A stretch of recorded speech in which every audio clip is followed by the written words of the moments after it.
Us presentem l'ADA, l'aplicació d'anàlisi de dades acadèmiques. L'ADA emmagatzema els resultats acadèmics i de satisfacció. En el futur, disposarà d'altres mesures de Learning Analytics. L'ADA conté informes a nivell global, com el resum de dades generals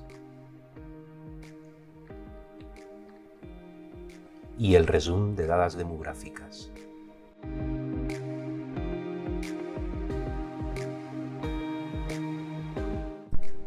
Els resultats acadèmics es mostren a nivell global i per aules.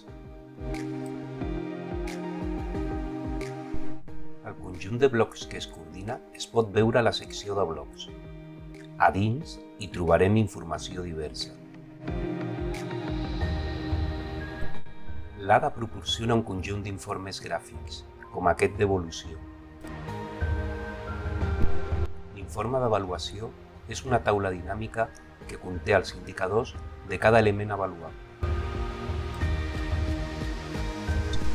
L'ADA disposa d'indicadors de satisfacció a tots els nivells.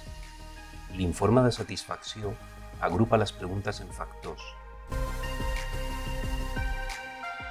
Acabem el passeig, però l'ADA continua viatge.